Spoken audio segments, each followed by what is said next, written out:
السلام علیکم۔ آج میں آپ کو سنانے چاہ رہی ہوں محبت کی گہرائی۔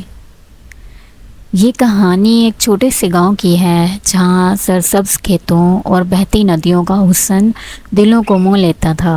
اسی گاؤں میں ایک نوجوان لڑکی زینب اپنے والدین کے ساتھ رہتی تھی۔ زینب سادہ مزاج، نرم دل اور خوبصورت تھی، لیکن اس کی زندگی میں ایک خاموشی تھی۔ وہ ایک خوابوں کی دنیا میں رہتی تھی جہاں اسے ایک ساتھی کی تلاش تھی جو اس کی باتوں کو سننے اور اس کی دنیا کو سمجھنے۔ دوسری طرف احمد تھا، ایک باہمت اور سنجیدہ نوجوان جو شہر میں تعلیم مکمل کرنے کے بعد اپنے گاؤں واپس آیا تھا۔ احمد میں ایک خاص قسم کا ٹھہراؤ تھا، جیسے اسے کسی چیز کی جلدی نہ ہو۔ اس کی آنکھوں میں ایک گہری چمک تھی جس سے لوگوں کو اپنی طرف کھینچنے کی طاقت تھی۔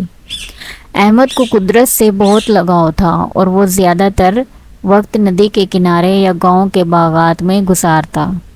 ایک دن احمد کی نظر زینب پر پڑی۔ وہ اپنے دوستوں کے ساتھ ہنستے ہوئے کھیتوں میں کھیل رہی تھی۔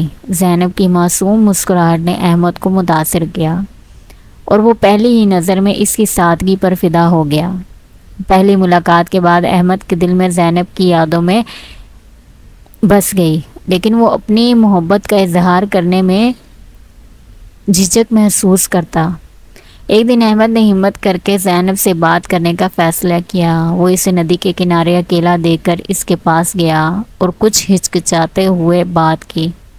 زینب نے مسکرا کر جواب دیا اور یوں دونوں کی پہلی ملاقات ایک خوبصورت آغاز بن گئی۔ زینب کو بھی احمد میں ایک خاص قسم کی اپنائیت محسوس ہوئی۔ اس کے بعد احمد اور زینب اکثر ملتے۔ وہ ندی کے کنارے بیٹھ کر زندگی کے خوابوں اور خوشیوں کے بارے میں باتیں کرتے۔ احمد زینب کی باتوں میں کھو جاتا اور زینب کو بھی احمد کی سنجیدگی اور نرم دلی بہت بھاتی تھی۔ وہ ایک دوسرے کو اتنا قریب آ گئے کہ دونوں نے محسوس کیا کہ ان کی زندگی ایک دوسرے کے بغیر ادھوری ہے۔ ایک دن احمد نے زینب کو اپنے دل کی بات بتا دی اور زینب نے بھی اپنی محبت کا اظہار کیا۔ ان کی محبت میں پاکیزگی، احترام اور اعتماد تھا۔ ان کی کہانی میں وقت جیسے ٹھہر گیا تھا اور گاؤں کی ندی، درخت اور پرندے ان کی محبت کے گواہ بن گئے تھے۔ لیکن محبت کے راستے میں امتحان ضرور آتے ہیں، اور زینب اور احمد کے والدین نے اس کی شادی اس کی کزن سے طے کر دی جو شہر میں رہتی تھی۔ احمد نے اپنے والدین کو سمجھانے کی بہت کوشش کی، مگر ان کا فیصلہ اٹل تھا۔ وہ اپنے خاندان کی عزت اور خوشی کی خاطر کچھ بھی نہ کر سکا، لیکن اس کے دل میں ایک عجیب سی بے چینی تھی۔ زینب نے جب یہ خبر سنی تو اس کے دل پر جیسے قیامت ٹوٹ پڑی، لیکن اس نے احمد کو دلاسا دیا اور اسے سمجھایا کہ وہ اپنی زندگی کو والدین کی مرضی کے مطابق بسر کرے۔ زینب نے اپنی محبت کو دل میں دفن کر لیا اور احمد کی خوشی میں اپنی خوشی تلاش کرنے کی کوشش کی۔ احمد کی شادی ہو گئی اور وہ شہر میں اپنی زندگی گزارنے لگا۔ زینب نے خود کو تعلیم میں مصروف کر لیا اور شہر کے ایک اسکول میں استاد بن گئی، لیکن ان کا دل ہمیشہ احمد کی یادوں میں بسا رہا۔ وقت گزرتا گیا، سالوں بیت گئے، مگر احمد اور زینب دونوں ایک دوسرے کو بھلا نہ سکے۔ ان کی محبت وقت کے ساتھ اور بھی مضبوط ہو گئی، لیکن ان کی زندگی کے راستے الگ الگ تھے۔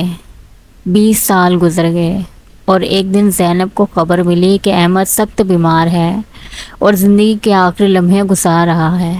یہ سن کر زینب فوراً اپنے گاؤں میں واپس آ گئی۔ اس نے احمد کو دیکھا تو وہ بہت کمزور اور بیمار لگ رہا تھا، لیکن اس کی آنکھوں میں زینب کے لیے محبت کی وہی چمک تھی۔ دونوں نے ایک دوسرے کو خاموشی سے دیکھا اور ان کی آنکھوں میں برسوں کی محبت اور درد تھا۔ احمد نے زینب کا ہاتھ تھام کر کہا کہ اس نے اپنی زندگی میں سب کچھ پایا مگر زینب کو نہ پا سکا۔ زینب کی آنکھوں میں آنسو آ گئے اور اس نے احمد کو یقین دلایا کہ اس کی محبت ہمیشہ اس کے دل میں زندہ رہے گی۔ چند دن بعد احمد اس دنیا سے رخصت ہو گیا اور زینب نے اپنی باقی زندگی اس کی محبت کی یادوں کے ساتھ گزارنے کا فیصلہ کیا۔ زینب نے کبھی شادی نہ کی اور اپنی زندگی احمد کی یاد میں گزاری۔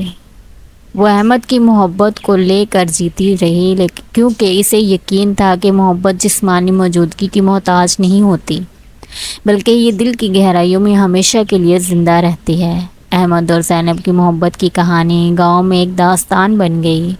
لوگ ان کی محبت کو یاد کرتے اور کہتے کہ سچی محبت وقت کے ساتھ اور بھی گہری ہو جاتی ہے۔